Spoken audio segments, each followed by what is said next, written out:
Welcome to part 4 of the I Thrive marketing series presented by iCare Pro. I'm Daniel Rostan, CEO of iCare Pro, and this part of the series is supported by iDoc, ClearVision Edge Pro, and iCare Pro. Now, so far in the series, we've covered what kind of marketing and practice needs. Remember, identify what stage of growth you're at, what kind of new patients you're looking for. In part 2, we reviewed what social platforms to choose from and how to be successful at social posting. Part 3, we looked into all the user and Google experience optimization that you should make to get lots of new appointment traffic from Google. Now, when we talk about online marketing, most people think website, Facebook, Instagram, and Google, of course, but what really controls a surprisingly large part of your success online is your Google My Business page or panel or profile, whatever you want to call it. It's all the same thing. So now, just to make sure that we're all on the same page, pun intended here, I suppose that's the GMB panel over there on the right. I just did a search for Dr. Eric White in San Diego, and lo and behold, that's the panel that pops up. Of course, that's the Google My Business panel. Now, what's interesting about this is that somebody is searching specifically for you when they find your Google My Business panel. We'll call it your GMB.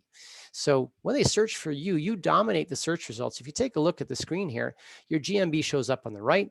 Your search results dominate. You know, basically, this search result is all about you when somebody is searching for you.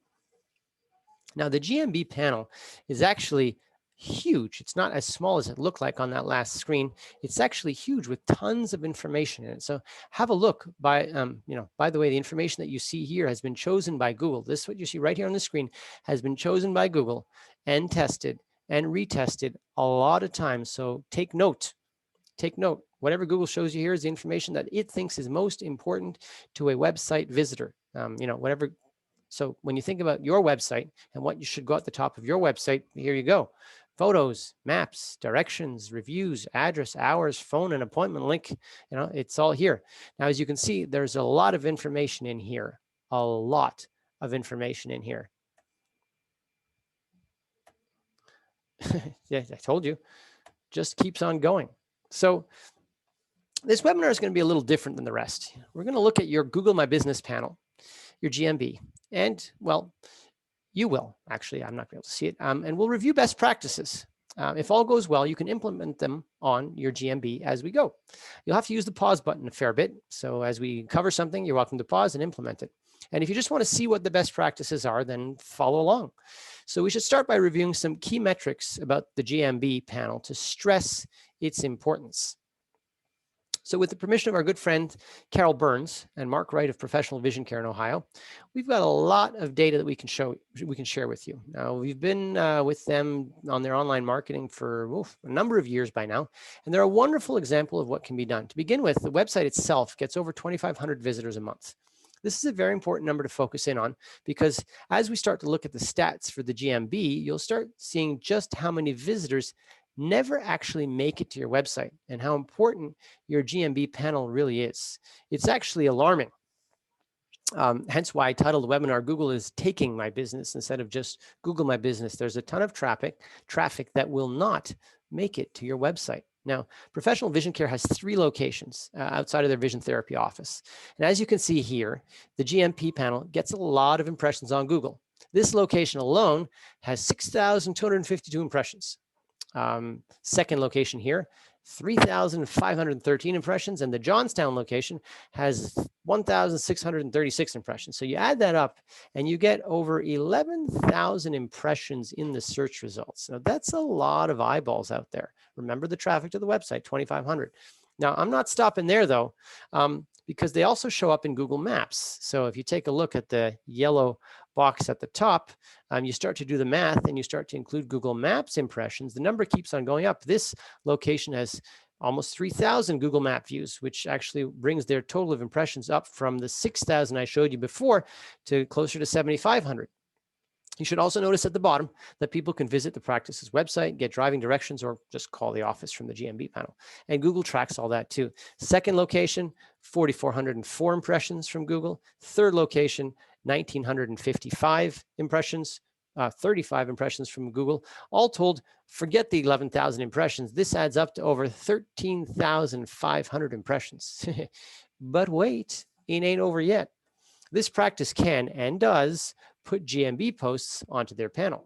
And those get lots of views as well. Now, I didn't go to all the panels and take all the posts from all the panels, but this is one location, one post that has 303 views from this post alone, 277 views on this post. You can see it at the bottom, 217 here, 312 here.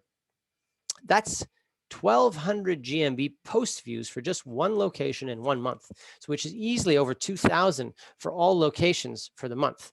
Now, just to really drive the point home, because I'm not done yet, they had 52,900 photo views on one location's photos, just one location. Now, I know what you're going to tell me, Daniel. A lot of these might have been the same person now viewing different photos and maps and posts and everything. And I say, okay, that's even worse or better, depending on how you slice it. That means thousands of people never came to your website because they didn't need to. They saw everything that they needed before they got to your website. So here, have a look at these stats. I added up all the driving directions, the requests for driving directions from the 3 locations in 1 month, over 300. Over 600 phone calls to the offices from the Google My Business. And all told, only 475 of these thousands of people actually proceeded to the website. Now, we know the website got 2,500 visits, but all this Google My Business action and only 475 people actually proceeded to the website. So now do you understand why I say that Google is taking my business? Well, of course, they're not taking your business, but you have to admit they're severely throttling the number of people that ever get to your website. They're most certainly directing traffic to themselves before you. They actually basically control the flow of traffic to your website, and therefore they largely control your new patients. Now, I'm not sure what the point is. Should we get worried or not? There's not much you can do about it. The only thing you can do is just play the game as best as you can, which really only feeds the monster more, because the more information you give them about your practice, the more photos, the more posts, and eventually they should, why should somebody come to your website at all? So, take a look at what else you can do with the GMB. You can show off your products, lenses, your frames, all inside GMB. Don't forget Google's, reminder, 5,191 potential customers saw you on Google last month. That's their calculation. That's just one of their locations on Google last month. And services, yes, you can list your services here too. Lots of them. Professional Vision Care has about 20 services listed. Plus, you can have your appointment link on your GMB. Don't forget the importance and visibility of all those Google reviews. So there's just lots happening here. So point made, yes, GMB is important. It's very important. So, for the second time, let's get started. Step 1 is you got to sign in. Now, you may or may not have claimed and verified your GMB panel. And either way, you will want to make updates to it. So step 1 is to sign into your Google account now. That's just your plain old Google account. If you don't have a Google account, you're not going to get anywhere. You're welcome to pause this presentation as often and as long as you need, but step 1 is to log into your Google account. Now, if you get stuck along the way, you're welcome to email me. Please email me directly. Here I am. I'll do my best to help you out. So if you're logged in, and you should be logged into your account, and ideally your account was the one that claimed the page. Now, once you've done that, you'll find that you'll find your practice on Google. So you got to go do a search. Go to google.com, search for your practice name and address, and you should see your GMB panel, also known as your knowledge panel on the right-hand side of the screen. Now, you might want to use a computer to do this instead of a phone. If you've already claimed and verified your listing, you can see the green arrows pointing down there. You should be able to just edit your information. And at the top, it will tell you that this is your business on Google. So that's how you know that you've logged in and you have access. If you haven't claimed your GMB, take a look at this example right here, or it has been claimed by somebody else, maybe a staff member or a partner, then you'll be asked if you own the business, and you will not have access to anything. But if you click on that link, you will see that if it indeed has already been claimed, you will get a hint as to what the email address is of the owner, or you will see that it hasn't been claimed, and then you can claim it. But once you claim it, you have to verify it. Either it's going to be a phone call from Google with the phone number they have to your office with some kind of confirmation code, or they're going to send a postcard that has a verification code in it. So my advice to you is that you make sure that you have access to your own practice GMB profile. If you're working with a marketing company like ours, we have access to it as well. A golden rule to follow is never let your staff be the primary owner or owner of your GMB listing. Everything might be fine for now with your staff, but I personally know of stories where clients have had their Facebook page just deleted by former staff. You can and probably should make your staff a communications manager of your listing, which you would do under the user menu, but do not make them an owner, for sure not a primary owner. So now the fun begins. You can see lots of arrows here. If you've logged in, there's a lot to do in this new GMB world. So the first is to set aside a good amount of time to fill everything in. I'm going to share some tips on how to optimize different areas in here. But before you even think about optimizing, you need to have everything filled in, plain and simple. So starting at the top, if you take a look, Google will review critical information. That's the getting started. They'll review some critical information about the practice with you to make sure that everything is up to date. Not hard to fill in. It should only take a few minutes. Now, one screen that is obviously timely is their COVID screen. So that's choices that they give you. You can let Google know about your COVID policies, what they are in the practice, so that they can show them on your GMB panel to let people know what to expect. So like I said, you got to fill in everything. Next up, you should make sure that you have a lot of good photos in your GMB. Every single statistic out there, I'm talking all of them, they all agree that the more photos you have, the more clicks you will get, the more driving directions you will get, the more views. So photos are good. Now, but they are a little bit odd. For example, the logo, you can see the left choice here, you can add a logo. The logo must be a square images. Now, there's a decent chance that your logo is not square. If it isn't square, well, it just won't show up fully in your GMB. It will be cut off. What's more, Google likes to use images and round off the edges like in a circle. So your logo will really not show up well at all. So you might have to consider getting a designer to redo your logo, not to redo it, but just to provide a version of your logo that is square. So like I said before, let me know if you need help. Now, there's some key images that Google specifies, like a video and an interior image. Here you can see that a good amount of photos include some professional staff photos, exterior photos. These are vital, plus lots of product shots, which are also good.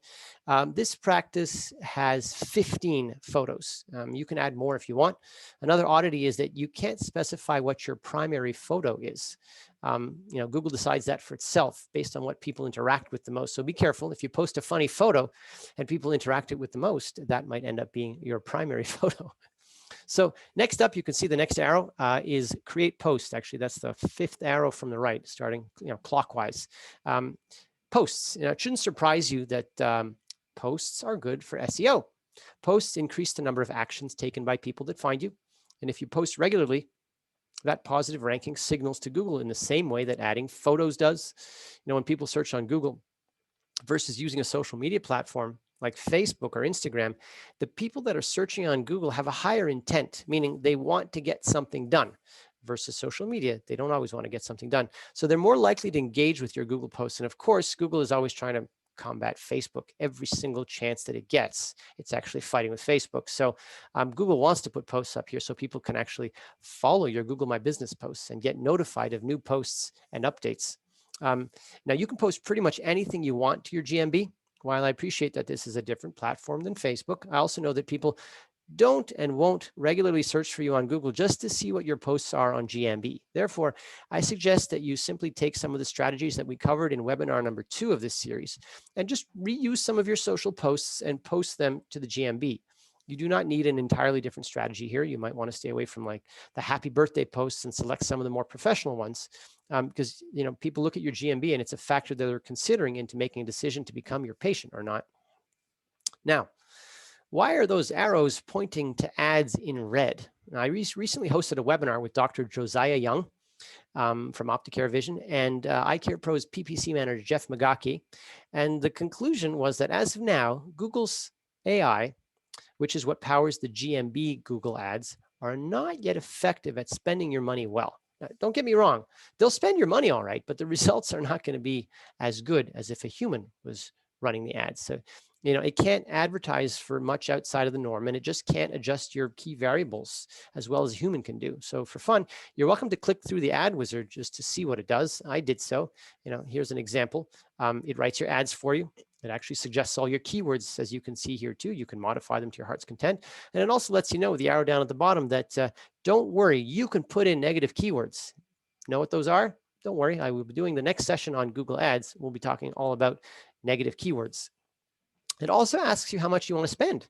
Only problem is that you have no idea what to compare it to and what the results should be or could be. So the good news is that in theory, yes, you can set up your own Google Ads if you watch the webinar I did with Dr. Young, he'll tell you that's exactly what he did, and he blew through the whole budget over a month, which won't happen here, obviously. But the bad news is that nobody's really going to be managing your ad spend for you. So it's not necessarily money well spent. few more things that you have to fill in. I said there's a lot to do here. Your phone number. It's important to make sure that the address that you use, we'll get to the phone number in a second, that the address that you use for your GMB is your exact real address. Now, of course, we're going to use our address, Daniel. Why would we use a fake address? No, you're not going to use a fake address, but Google looks at that address and it compares it around the web to your address elsewhere to connect you to different citations. That's the SEO term for listings of your practice online. So if you might not always use your exact address, say that your practice is on the outer edge of town, which most people really think is in the next town over. So you might use the next town's name in your address. You have to stick with your proper address in Google. Same goes for your phone number, obviously. But we do this for a lot of practices, and you should consider doing this too. If you're going to use a call tracking number on your GMB, a call tracking number is a number that forwards to your office, and the staff answer it the phone just as per normal, but you can get loads of data and functionality on a call tracking number. Anyhow, if you use a call tracking number, then Google actually allows you to put the call tracking number as your primary GMB, and then your actual practice number as your secondary GMB. So that's a good thing to have for your primary and secondary phone number. Continuing along the info section, told you there's a lot of stuff in here. You get to services, additional information, and finally your description. You can see it all down there on the right. You can see that the practice has lots of services in place. This is an excellent place to optimize, by the way. You can add a number of services here, and don't forget the optometrist portion of the practice and the optician portion of the practice as key headings. And now way down at the bottom is the most important part of your GMB, your business description. You can add about 1,000 characters to your description. This obviously helps Google learn more about you, but don't be tempted to stuff keywords in here. If you saw the last webinar and you learned anything about SEO, Google does not need that or does not want that. This should be user experience. Write a good description for the user. Yeah, the only problem is that your description is way down the screen. Yeah, that's how far down your description is. So not sure how many of the thousands of people get here actually. So you still should set your description though. So now we've covered in a quick amount of time a lot of things that you could do to manage your GMB. So perhaps you could say that the subject line of this webinar is maybe a little dramatic, but there's one point that I'm sure everybody got. Your GMB commands a lot of eyeballs.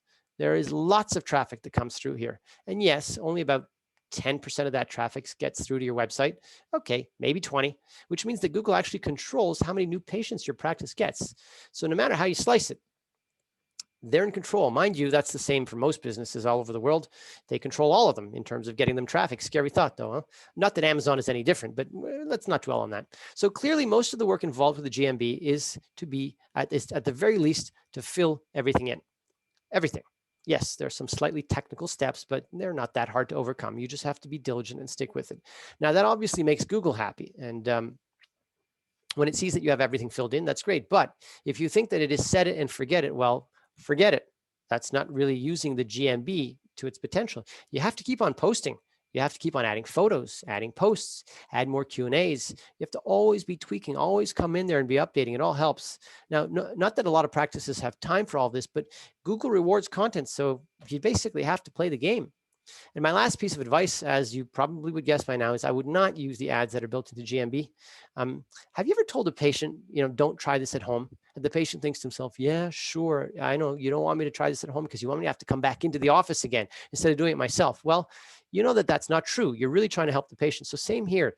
Don't use these ads. It will not be money well spent. That's why next up in the series is find out all about Google Ads, often referred to as instant SEO. Google Ads is a game changer.